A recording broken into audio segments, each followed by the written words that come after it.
Assalamualaikum warahmatullahi wabarakatuh. Selamat pagi anak-anak. Bagaimana nih kabarnya hari ini? Semoga hari ini anak-anak dalam keadaan sehat walafiat ya. Amin. Nah, anak-anak, sebelum kita memulai pembelajaran kita pada pagi hari ini, alangkah lebih baiknya kita mengawalinya dengan bersama-sama membaca lafal basmalah.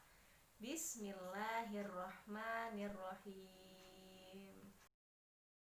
Anak-anak, pembelajaran PAI kita hari ini akan melanjutkan pembelajaran minggu lalu.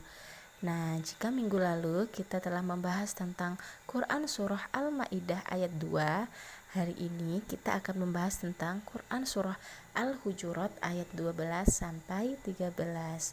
Nah, anak-anak, sebelum Ibu menyampaikan materi pembelajaran kita pada pagi hari ini, Ibu akan membacakan beberapa tujuan pembelajaran kita pada pagi hari ini. Yang pertama, setelah anak-anak menyimak video pembelajaran hari ini, Ibu harap anak-anak dapat membaca dan melafalkan Quran Surah Al-Hujurat ayat 12 sampai 13 dengan tartil dan lancar. Yang kedua, Ibu harap anak-anak dapat mengetahui makna kandungan yang terdapat dalam Quran Surah Al-Hujurat ayat 12 sampai 13 dengan benar. Lalu yang ketiga, Ibu harap anak-anak dapat menuliskan secara benar Quran Surah Al-Hujurat ayat 12 sampai 13. Nah, setelah Ibu menyampaikan beberapa tujuan pembelajaran kita pada pagi hari ini, anak-anak simak dan perhatikan penjelasan Ibu berikut ini mengenai Quran Surah Al-Hujurat ayat 12 sampai 13. Nah, langkah pertama, ayo kita bersama-sama membaca Quran Surah Al-Hujurat ayat 12 sampai 13 dengan benar. Anak-anak dengarkan bacaan Ibu berikut ini ya. A'udzu billahi minasyaitonir rajim. Bismillahirrahmanirrahim. Ya ayyuhalladzina amanu jtanibu katsiran minadh-dhanni inna ba'dadh-dhanni itsmun wa la tajassasu wa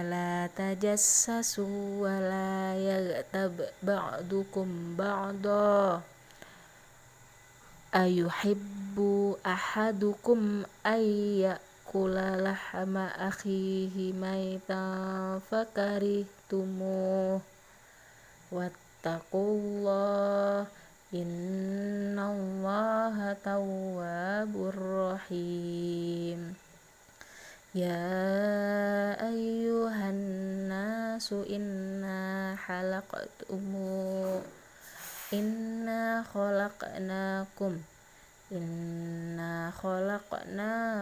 min dzakarin wa untha waja'alnakum syu'uban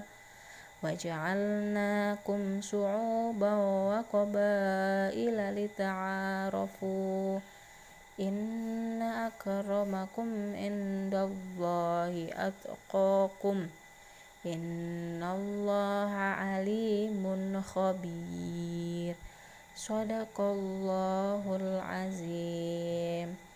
Artinya, aku berlindung dari Allah, aku berlindung dari godaan syaitan yang terkutuk. Dengan menyebut nama Allah yang Maha Pengasih lagi Maha Penyayang. Wahai orang-orang yang beriman, jauhilah banyak dari prasangka. Sesungguhnya sebagian prasangka itu dosa. Dan janganlah kamu mencari-cari kesalahan orang lain. Dan janganlah ada di antara kamu yang menggunjing sebagian yang lain.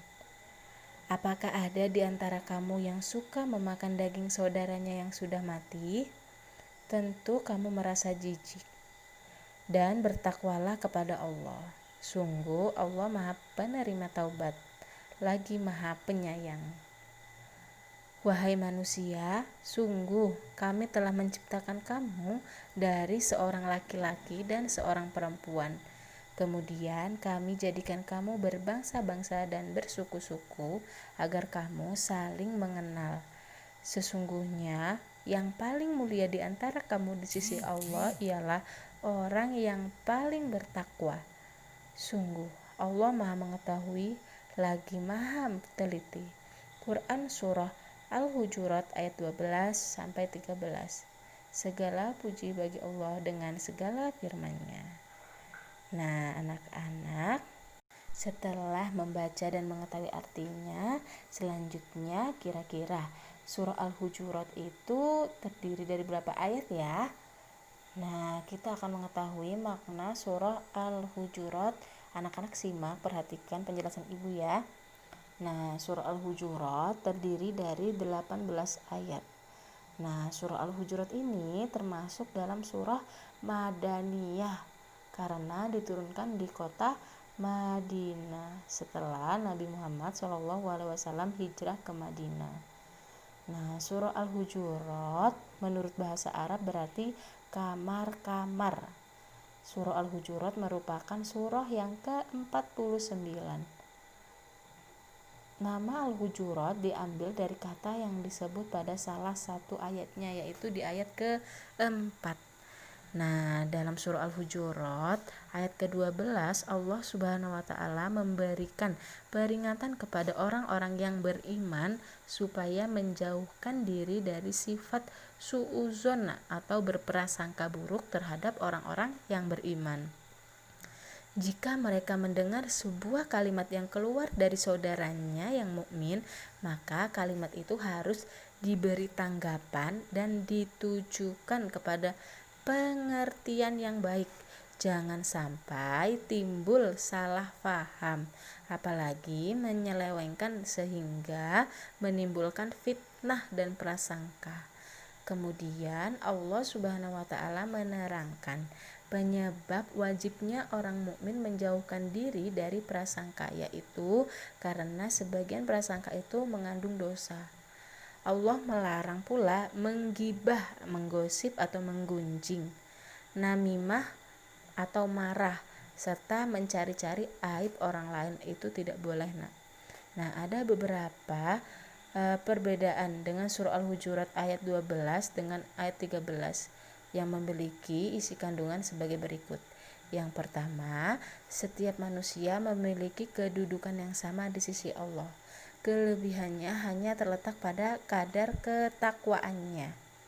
Lalu yang kedua, manusia diciptakan oleh Allah dari jenis laki-laki dan perempuan.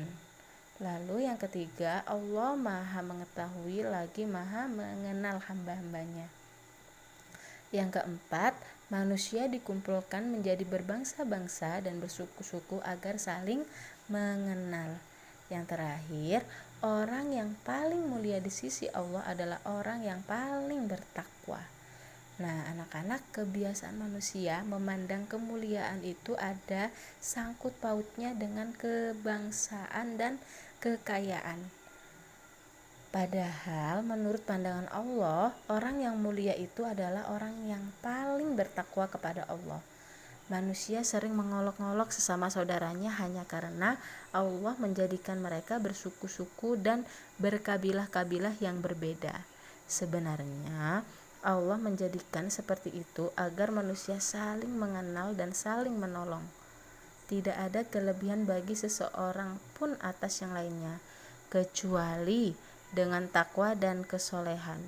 Kesempurnaan jiwa bukan dengan hal-hal yang bersifat keduniaan yang tidak pernah abadi.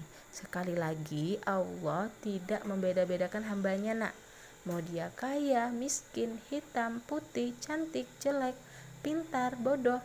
Allah tidak membeda-bedakan hambanya. Hanya saja di mata Allah, orang yang paling bertakwa itulah yang paling dicintai oleh Allah.